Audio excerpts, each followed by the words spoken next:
Hey guys, Infidel 1258 here. I want to do a quick video.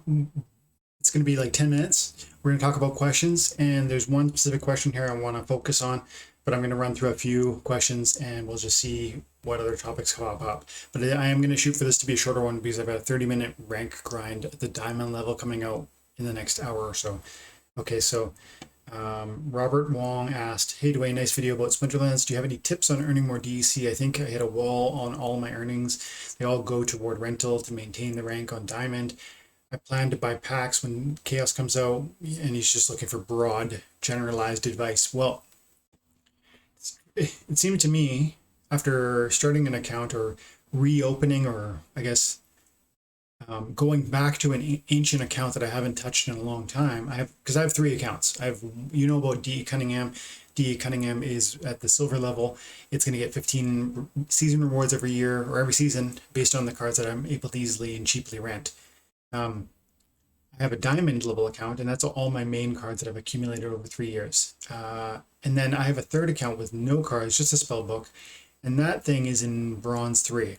And Bronze 3 is a level that you can get 5 loot chests for your season, and you get it. You don't need to rent cards, you don't need to buy cards, you don't need to own cards. You literally buy a $10 spell book, and you're going to be able to play competitively and win easily, I would say, at that level. Now, that doesn't mean you're going to get every single one of your daily loot chests that are available to you, but let's say you've got half of them. There are one daily loot chest available to you at that level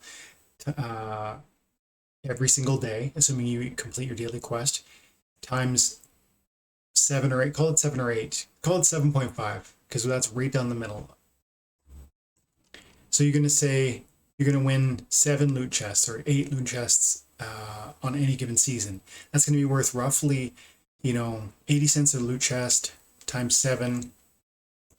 Of course, I don't have a calculator. There it is, calculator.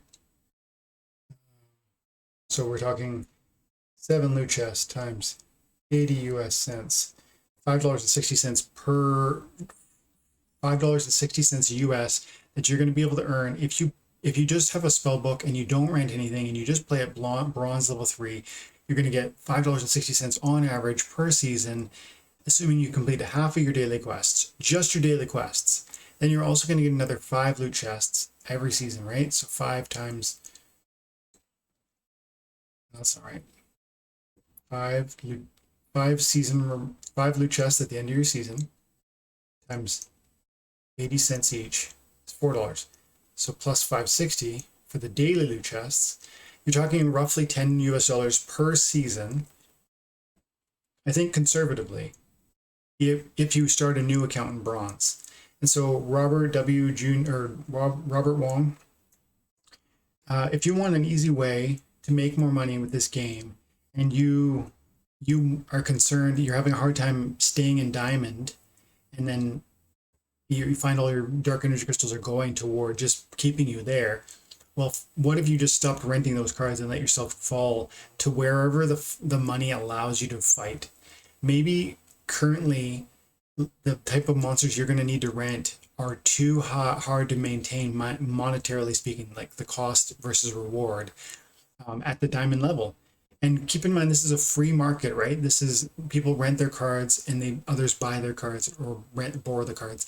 And that's a free market. And so when there is lack of cards, the prices are going to spike. Later on, there might be an abundance of cards and then the prices are going to fall. So this strategy and this tip that I'm giving you is going to vary depending on how many cards are really available within the marketplace and how high level those available cards are. But the easiest piece of advice that I can give to anybody listening, and I know a lot of you are thinking the same thing, how can I maximize my returns within this game in a repeatable and reliable manner? Well, the best way you can do it is to do what I just said. Do you have enough time on your hands to play multiple accounts? What if you played 4 accounts and they all were in like low level bronze as opposed to 1 account in low level diamond? Low level diamond is going to get you 40 loot chests at the end of the season.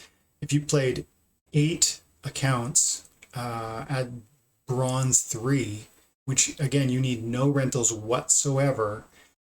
Yes, there's a $10 cost to buying that deck, buying that spell book, but that's a one-time cost. Forevermore, you're going to be able to generate, like I said, $9.60 per season, given the likelihood that you're going to complete half of your daily quests and that you're going to get the 5 loot chests for the bronze level 3 rank position.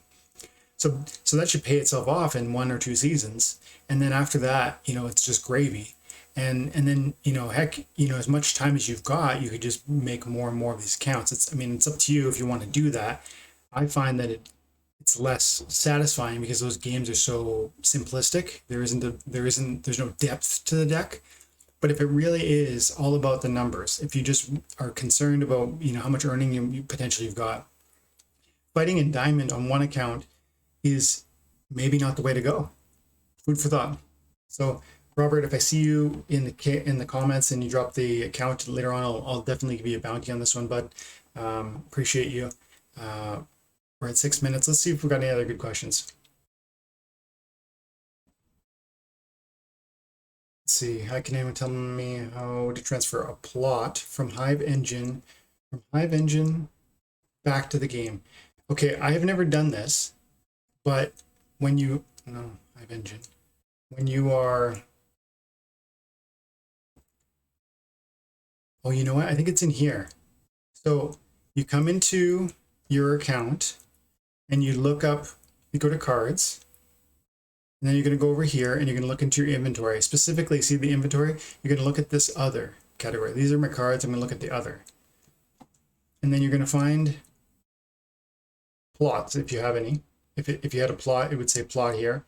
And then there's like a transfer is to send to somebody else. Tokenize allows you to put it on the Hive blockchain and send it over to Hive Engine where you can trade and sell it. You must have done that if you were, well, maybe not. You probably bought it specifically on Hive with Hive. You bought it on Hive Engine with just Hive, and now you want to send it back. Then this is how you would send it from your wallet, from your account to Hive Engine. But in Hive Engine, you go to tokens,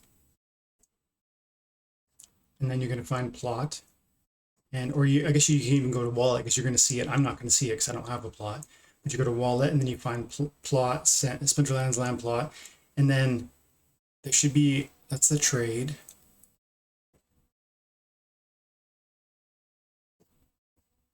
I'm stumped. I thought this was going to be obvious. And I'm seeing now that there's not like a withdrawal. Whereas when I go over to Hive, I can see this sign, send tokens. Do you not see this when you go into your wallet? You go to Hive and then send tokens, but I don't have a plot to send. But like, there's my plot, and if I went like this, send to who, how much, one plot to myself, send plot, and then it should be back on outside of this wall. It should after you do this, it should leave Hive Engine, and you should be able to see it in here. And then you need to click on tokenize, and you're going to want to, I guess, reverse the tokenization because you don't want withdrawal or deposit your in-game tokens to or from external platforms where they may be transferred or sold on third-party marketplaces, right? So you're going to transfer it back into a non-token. This is the process as I understand it. I'm sorry if I'm off a little bit or if I'm leading you astray, but I've never done that. But yeah, this is probably the window you need to look at. And I would start by poking around with this thing, with the send, with the transfer. But when you try this, it might say to you, user error, you can't send that to yourself because technically this account is me and I'm trying to send it to me. That's me sending my own token myself. It probably is right here. You just got to click on tokenize, I think, and then turn it back into a token that you can hold here, and then it'll just be here again. That's my advice, and I'm sorry I don't know any better than that. Okay, let's see. Totally thought you were quitting for some reason. Yeah, I was just fooling around, guys. I know that some of you didn't love that sense of humor. I just like joking. So I appreciate so many people saying kind words and being like encouraging and, just take your time and, all the best to the kids. And it was really fun walking to school today and then seeing them off. Both of them a little bit nervous. I have a 5-year-old daughter, 7-year-old daughter, grade 2 in kindergarten. Watching them both be like, actually the youngest one like crying a little in the morning. I think because she got up early, but also because she knew she was going to school. And then the older one, you could just see the nerves a little. So, anyways, a lot of fun. Really glad that I had that opportunity and appreciate your guys' patience on that. Hey, bro, do you have a Discord, Telegram? We don't. I do have a Discord, but it's just for my guild right now. We're hoping that we can probably expand that in the future, but at this time the answer is no. We don't have a Discord or a Telegram to talk about cards yet. We need to get our feet under us. We need to get some foundation set on the guild and really set things on autopilot before we can expand into a bigger group of people that we will need to get to know. I pulled 2K DEC from my 2 chests this morning. There you go. Sometimes you got to be bad. Is in the comments all the time. Thanks, dude. Appreciate you. And this is just further evidence for anybody who is watching these and is wondering, how significant can the rewards be? One loot chest can be 2,000 dark energy crystals. 2,000 dark energy crystals is right now something like $15 US.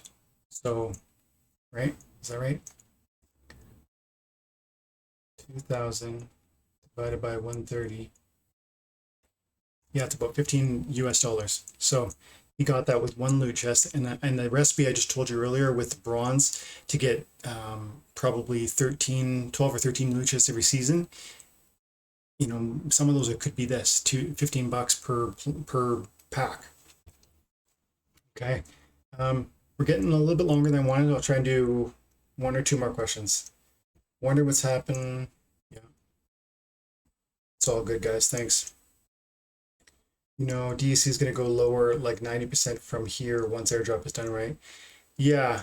So BowWow666 is talking about an old video that I talked about where I was at the time earning 20 to 30 US per hour playing Splinterlands. And that was because they were dumping a lot of SPS because of the algorithmic inflation that we've talked a lot about. For those of you who've been around, you know what that is. For those of you who don't, you can go watch my video specifically addressing SPS and its future price appreciation or valuation. He seems to be concerned that like I was misleading maybe about the 20 to 30 bucks because it was only 20 to 30 bucks on the day I was receiving it. That's probably true, that it was in some sense misleading because, it isn't available to you. You don't have the deck I have, and therefore you aren't going to be competing at the level I was competing at, and you're also not going to receive the dark energy rewards that I was receiving. But that video I'm very clear in it. This is what I earned, and at lower levels there would have been different rewards. And so when you talk about the DEC going down like 90%, well, that's an interesting comment. First of all, if you watch my DEC video, I have a video specifically on the value of DEC and if you should buy DEC or is it going to go up. I specifically say that I don't believe it will go up. I think eventually the algorithmic inflation will pull it down.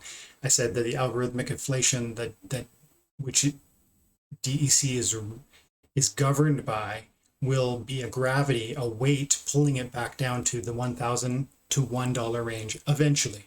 And part of that is going to be when the SPS airdrop is done, as he points out. But also part of that is just there's so many things there. Like it could go down because people start dumping DEC to buy Chaos Legion packs next week or the week after.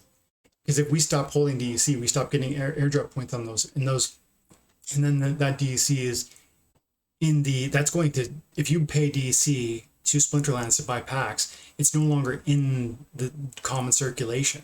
And so that's going to affect how much DEC is being issued on a daily basis because of that algorithmic inflation and the calculation going on there. So I do agree that DEC is destined to go lower. And I don't think that's really directly relevant to what I was arguing in this video, but it's worth me saying I agree that it'll go down. I do disagree that it'll wait for a year until the SPS airdrop stops, that's kind of hopeful thinking. If you're holding a ton of DEC right now and you're thinking, I'm going to be safe holding this DEC until the airdrop for SPS is over, you're thinking that the demand for DEC is going to can carry on until 330 days from now when the SPS airdrop ends. I don't like that thinking. I mean, you do what you want to do, but for me, I don't agree with that thinking at all, because it would, if you know, if a few whales came along and just dumped their DEC onto the marketplace, the price just, the floor just comes out from under you. And I've been around long enough to remember when DEC was cheaper than the intended peg. So it cost me about 70 cents to buy 1,000 dark energy crystals. And so this thing can go both ways. And so in short, I kind of agree and I kind of disagree. It's worth talking about and it's worth understanding. I do have a video specifically on that, but let's call it there because I actually have some other things to do. Guys, thanks as always for your time and your attention. I appreciate you guys. If you're new to the channel, it's the first time you've seen a video from me. My name is Dwayne and I go by Infidel1258. We usually do, every single day we do grind videos showing you rank battles and gameplay footage so that you can understand how a champion level player, myself, can respond to and find solutions for the battles that are in front of me, and hopefully then you can generalize from that and then allow yourself to climb further, faster in your own rank battle, and then receive greater and greater rewards for your time and your attention. That's what we're focused on here, because Splinterlands has really changed my life, and I think it can change yours too. So if that sounds interesting, make sure you like and subscribe, and as always, thanks for your time and attention. God bless.